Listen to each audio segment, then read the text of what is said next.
Sir నమస్కారం sir. నమస్తే. Sir రీసెంట్‌గా మహేష్ బాబు గారి 'గుంటూరు కారం' నుండి ఒక సాంగ్ రిలీజ్ చేశారు. అది 'కుర్చీ మడత పెట్టి' అని ఒక సాంగ్. ఈ సాంగ్ పబ్లిక్ రియాక్షన్ ఎలా ఉంది అని చూస్తే చాలా ఎంజాయ్ చేస్తున్నారు. ఈవెన్ మీమ్స్ కొన్ని వచ్చి చూస్తే అంటే ఈ థియేటర్‌లో మహేష్ బాబు గారు ఈ సాంగ్‌కి డాన్స్ చేస్తే అప్పుడు థియేటర్ పరిస్థితి ఏమైపోతుందో అని కూడా కొన్ని మీమ్స్ రావడం కూడా చూస్తున్నాం. అయితే కొంతమంది ఇటువంటి సాంగ్స్ ఇప్పుడొస్తే పబ్లిక్ రియాక్షన్ ఎలా ఉంది? ఒకప్పుడు గతంలో పాత సినిమాల్లో వస్తే ఎలా ఉండేది అని కంపారిజన్ చేస్తూ ఉన్నారు. ఇప్పుడైతే పబ్లిక్ చాలా ఎంజాయ్ చేస్తున్నారు. కానీ ఒకప్పుడు అంటే రీసెంట్‌గా ఒక వేటూరి గారి గురించి మాట్లాడుకోవాల్సొస్తే 'అడవి రాముడు' సినిమాలో ఒక సాంగ్ రాశారు. 'ఆర్ఎస్ గోబోయ్' సాంగ్. ఆ సాంగ్ రాసినందుకు ఆయన బూతు పాట రచయిత అని ఒక ట్యాగ్ అయితే ఆయనకి సమాజం ఇచ్చేసింది కూడా. ఎందుకు ఇప్పుడు పబ్లిక్ ఎంజాయ్ చేస్తున్నారు ఇటువంటి సాంగ్స్‌కి, బోల్డ్‌గా ఉన్న సాంగ్స్‌కి? ఒకప్పుడు ఎందుకు ఎంజాయ్ చేయలేదు, కంప్లైంట్ చేసేవారు? మీ ఒపీనియన్ సార్? ఎవరు కంప్లైంట్ చేయలేదు అప్పుడు కూడా. అప్పుడు కూడా ఎంజాయ్ చేశారు. ఓకే. ఆ రోజుల్లో కూడా ఎంజాయ్ చేసిన అంటే ఎప్పుడైనా సరే ఒక రకమైన సాహిత్యానికి ఒక ఏరియాలో ఆదరణ ఉంటుంది. ఒక ఏరియాలో కొంచెం ఇబ్బంది పడతారు. ఇదేమిటి ఇలా అయిపోతుంది అని ఒక సెక్షన్ ఆఫ్ పీపుల్, ఏమిటి సినిమా పరిశ్రమ మరి ఇలా అయిపోతుంది అంటే తెలుగు సినిమా పాటకి మొదటి నుంచి కూడా సాహిత్య గౌరవం ఇవ్వటం లేదు అనే ఒక విమర్శ కూడా ఉంది. అంటే బూతుపాట ఒకటే కాదు, అద్భుతమైన సాహిత్య ప్రయోగాలు కూడా సినిమా పాటల్లో జరిగాయి. వాటికి గౌరవము లేదు. పోనీ వీటి పట్ల వ్యతిరేకత చూపించిన పెద్దలు పోనీ వాటికి ఏమైనా గౌరవం ఇచ్చారా అంటే అది జరగలేదు కదా. కాబట్టి ఇది మొదటి నుంచి ఉంది. ఏదో అడవి రాముడి నుంచి ప్రారంభం అవటం కాదు, అడవి రాముడి కంటే ముందు నుంచి కూడా ఉంది. ఇది సినిమా పరిశ్రమ పుట్టినప్పటి నుంచి ఉంది. చీటికి మాటికి చిట్టమ్మంటే అని ఒక పాట పాత రోజుల్లో ఉండేది, శివరావు నటించాడు. బాల సరస్వతి, సురభి బాల సరస్వతి నటించింది. ఆ పాట మీద కూడా ఆ రోజుల్లో విమర్శలు వచ్చినాయి. అప్పటి నుంచి విమర్శల పర్వం కొనసాగుతూనే ఉంది. అలాగే ఆత్రేయ గారి మీద కూడా ఈ ఆరోపణలు ఉన్నాయి. అలాగే ఆ రోజుల్లో రికార్డులు రిలీజ్ అయ్యేవి. రికార్డు ముందు రిలీజ్ అయ్యేది, సినిమాలో పాట ఉండేది. ఇప్పుడు ఆ డ్రైవర్ రాముడు అని ఒక సినిమా ఉంది ఎన్టీ రామారావు గారిది. ఆ డ్రైవర్ రాముడు సినిమాలో గుగ్గు గుగ్గు గుడిసుంది, మమ్మం మమ్మం మంచం ఉంది అని ఒక పాట ఉంది. మంచం అని రాశాడు ఆయన, క్లియర్గా ఆత్రేయ గారు రాశాడు. అది మంచం అనే ఉంది, రికార్డు బయటకు వచ్చింది, రికార్డులో మంచమే ఉంది. కానీ సినిమా సెన్సార్కి వెళ్ళినప్పుడు వాళ్ళు అభ్యంతరం చెప్పారు, మంచం కుదరదు అన్నారు.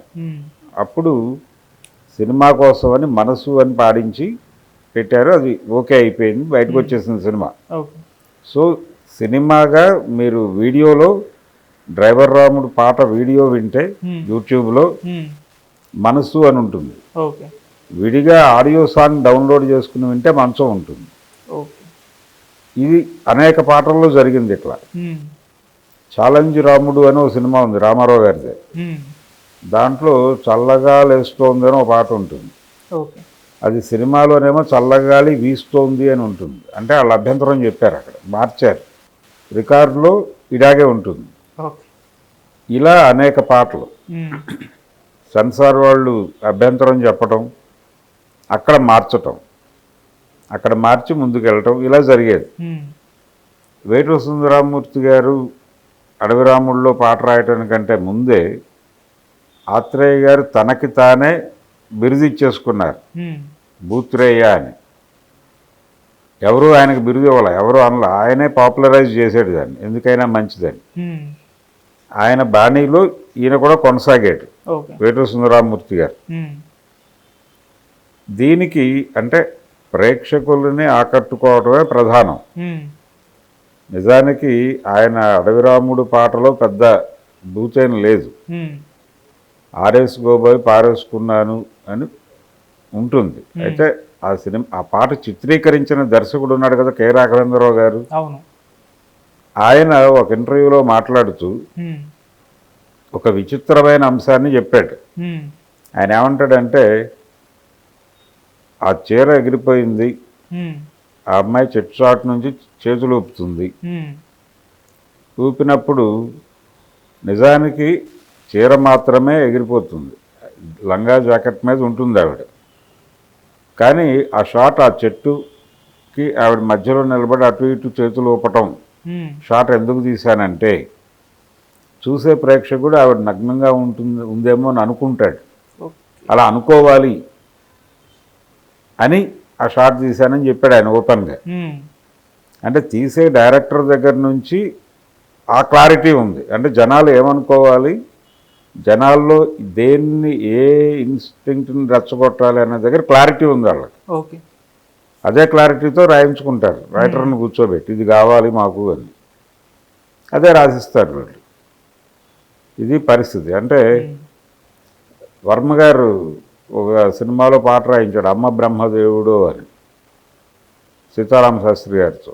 ఓకే, రాయించేటప్పుడు ఆయన చెప్పాడు, ఆయనకు ఫీడ్ చేసింది ఏంటంటే, ఆయన వేటగాడు సినిమా చూసేటప్పుడు, శ్రీదేవి ఎన్టీ రామారావు గారు నటించిన వేటగాడు సినిమా చూసేటప్పుడు ఈ ఆకుచాటు పిందే తడిసే పాట అయిపోయిన తర్వాత ఎవరో ప్రేక్షకుడు అరిచాడట గట్టిగా, దీన్ని పుట్టించినటికి దండం అని, శ్రీదేవి గురించి.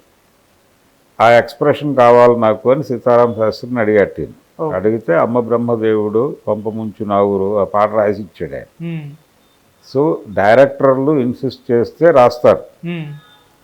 ఇక్కడ గుంటూరు కారంకి వచ్చేస్తే త్రివిక్రమ్ శ్రీనివాస్ గారికి మొదటి నుంచి కూడా ఫోక్ ఎలిమెంట్ని తీసుకుని ఒక పాట చేయటం ద్వారా సక్సెస్ కొట్టడం అనేది ఒక ఇది ఉంది, ప్రోగ్రామ్.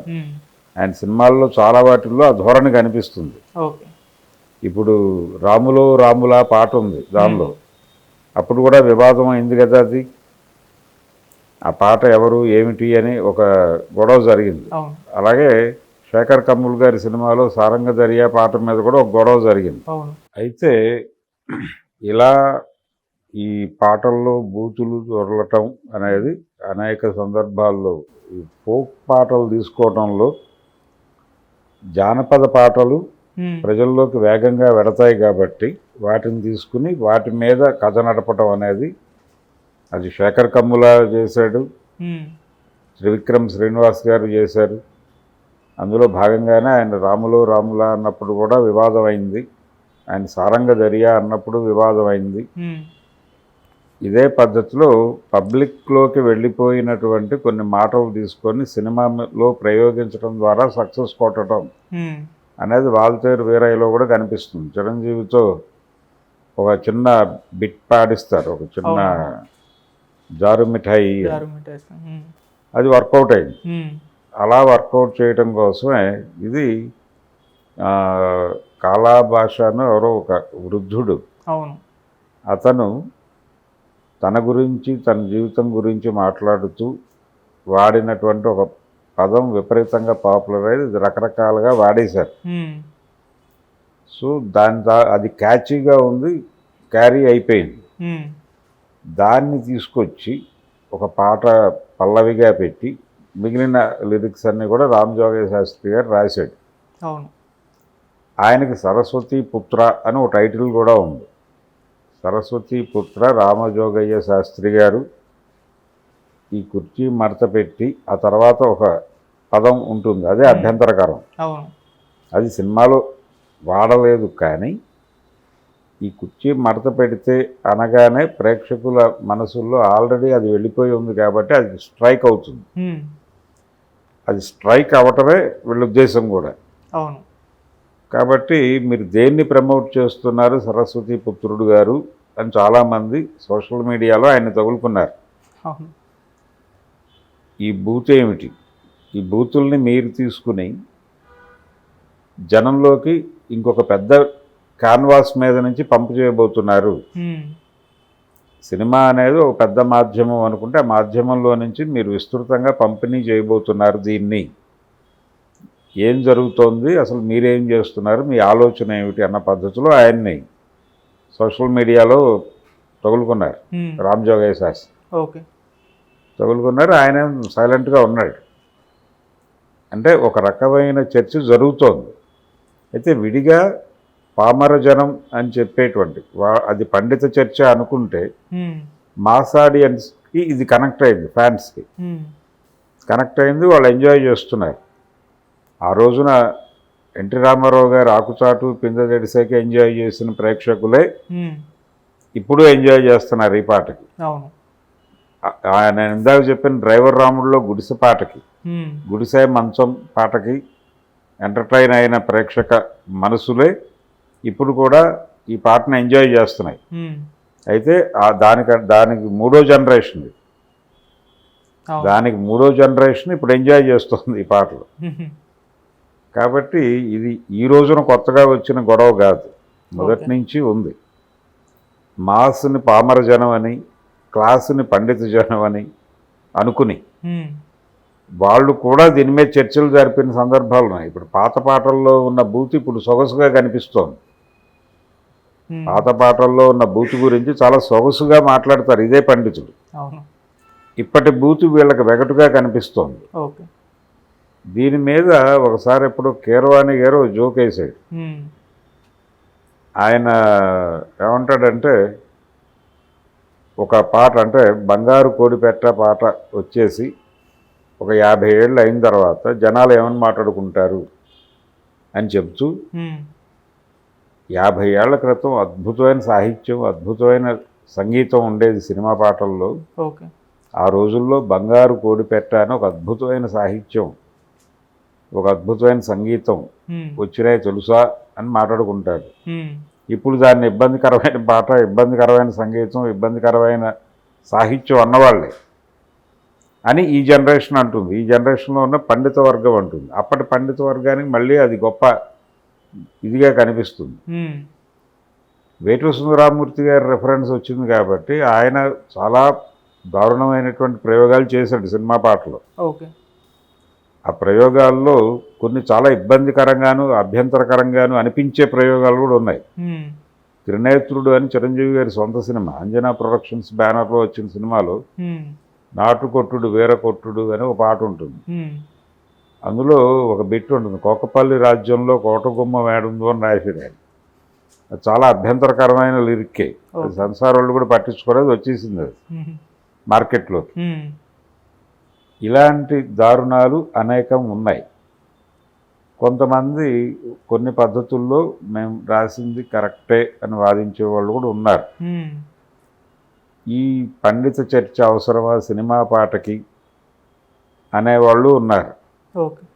ఈ రెండు సెక్షన్స్ అప్పుడు ఉన్నాయి, ఇప్పుడు ఉన్నాయి. ఇప్పుడు చర్చలు జరుగుతున్నాయి, ఇప్పుడు ఎంజాయ్ చేసేవాళ్ళు ఉన్నారు, అది అభ్యంతరకరంగా ఉంది అంటున్న వాళ్ళు ఉన్నారు. బాధ్యత ఉండాలి కదా సినిమా రచయితకి అంటున్న వాళ్ళు కూడా ఉన్నారు. ఇది ప్రధానంగా మాస్ని అట్రాక్ట్ చేయడం కోసం ఏం చేసిందే అంటే, దీని మీద వచ్చిన కాంట్రవర్సీ కూడా రేపు సినిమాకు ఉపయోగపడుతుంది అనే ఉద్దేశంతో త్రివిక్రమ్ కానీ ఇంకెవరు కానీ మాట్లాడట్లేదు దీని మీద. దీని మీదే కాదు, గుంటూరు కారం సినిమాకి సంబంధించి మొదటి నుంచి వస్తున్న అభిప్రాయాలు, బయట ప్రచారంలో ఉన్నటువంటి అభిప్రాయాలన్నీ కూడా నెగిటివ్గానే ఉన్నాయి, పాజిటివ్గా లేవు. ఇది వ్యూహాత్మకంగానే వీళ్ళు ఈ ప్రచారాలను ఎంటర్టైన్ చేస్తున్నారు అనేది అర్థమవుతుంది మనకి. అంటే దీని ద్వారా సినిమా మీద ఏ రకమైన అంచనాలు వెళ్ళట్లా. సినిమా మనం అంటే చాలా తక్కువగా ఉంటుంది సినిమా అనే అభిప్రాయం పంపవుతోంది. ఈ అభిప్రాయంతో థియేటర్కి వెళ్ళినటువంటి ప్రేక్షకుడికి అక్కడ ఒక సర్ప్రైజింగ్ ఎలిమెంట్ కనిపిస్తే ఆన్ స్క్రీన్, వాళ్ళు బయటకు వచ్చేసి సినిమా అద్భుతంగా ఉందంటారు, ఏ లెవెల్లో ఉన్నా కానీ. లేదు, సినిమా మీద భారీ అంచనాలు లేపేసి జనాలని విపరీతంగా ప్రిపేర్ చేసి థియేటర్లోకి పంపిస్తే ఈ అంచనాలను అందుకునేలాగా సినిమా లేకపోతే ఫెయిల్యూర్ అవుతుంది. అందుకని వ్యూహాత్మకంగానే వీళ్ళు నెగిటివ్ వ్యవహారాన్ని పంపు చేస్తున్నారేమో అని అనిపిస్తుంది. అందులో భాగంగానే ఇప్పుడు ఈ పాట కాంట్రవర్సీ కూడా, దీన్ని కూడా సినిమాకి ఉపయోగపడే పద్ధతిలో మలుస్తున్నారు, మలిచి అలా నడుపుతున్నారు. చూడాలి వీళ్ళ వ్యూహం ఎంతవరకు సక్సెస్ అవుతుంది అనేది. ఇంకొక వారం 10 రోజుల్లో సినిమా వచ్చేస్తుంది, 12వ తారీఖు. సంక్రాంతి సీజన్ ప్రారంభం, ఓపెనింగ్ బ్యాట్స్మెన్గా ఆయన దిగుతున్నాడు మహేష్ బాబు. ఆయనతో పాటు మరొక సినిమా, అది పాన్ ఇండియా ప్రాజెక్ట్ అని చెప్తున్నారు, హనుమాన్ ఉంది. ఈ హనుమాన్ సక్సెస్ అయితే నేను అవతార్ లెవెల్ సినిమా చేస్తాను అంటున్నాడు ఆయన, ప్రశాంత్ వర్మ. అవును. కాబట్టి ఈ 2 సినిమాల మీద పోటీ, దీనికి వచ్చేటువంటి ఓవర్ఫ్లోతో ఆ సినిమా నడిచిపోతుంది, ఆ ఓవర్ఫ్లో తాలూకా మౌత్ పబ్లిసిటీతో సినిమా నిలబడుతుంది అనుకుంటున్నాడు ఆయన, అవును. ప్రశాంత్ వర్మ. గుంటూరు కారం తాలూకా ఓవర్ఫ్లో అయితే ఇమ్మీడియట్గా తర్వాత రోజు ఇంకొక 2 సినిమాలు ఉన్నాయి. రవితేజ సినిమా ఉంది ఈగల్, అవును. దాంతోపాటు వెంకటేష్ సైంధవ్ ఉంది. సైంధవ్. ఆ తర్వాత రోజు నాగార్జున సినిమా ఉంది 14వ తారీఖు. సో 3 రోజులు 5 సినిమాలు పంపవుతున్నాయి, 5 అంటే 6 సినిమాలు పంపవుతున్నాయి. వీటితో పాటు ఈలోపు అప్ కంట్రీ నుంచి ఇంకేదైనా సినిమాలు వేరే భాష నుంచి వస్తాయేమో తెలియదు. ఓకే. ఈ స్క్రీన్ షేరింగ్ గందరగోళం ఇదంతా నడుస్తోంది. 60% ఆక్యుపెన్సీ గుంటూరు కారానికి, మిగిలిన వాళ్ళు 40లో సర్దుకోవాలి. ఈ గొడవ ఒకటి జరుగుతోంది. ఓకే. ఇన్ని వివాదాల మధ్య రిలీజ్ అవుతున్నటువంటి, ఇన్ని గందరగోళాల మధ్య రిలీజ్ అవుతున్నటువంటి గుంటూరు కారం ఏ మేరకు ఈ పాటల నుంచి లబ్ధి పొంది ఎంత రెవెన్యూ కలెక్ట్ చేయగలుగుతుంది, ఏ రేంజ్ హిట్ అవుతుంది అనేది 12వ తారీఖు ఉదయానికి క్లారిటీ వచ్చేస్తుంది. అవును. కాబట్టి ఇది వ్యూహాత్మకంగా చేస్తున్న కార్యక్రమమే అనేది నా అభిప్రాయం. Okay sir, thank you so much sir. Thank you.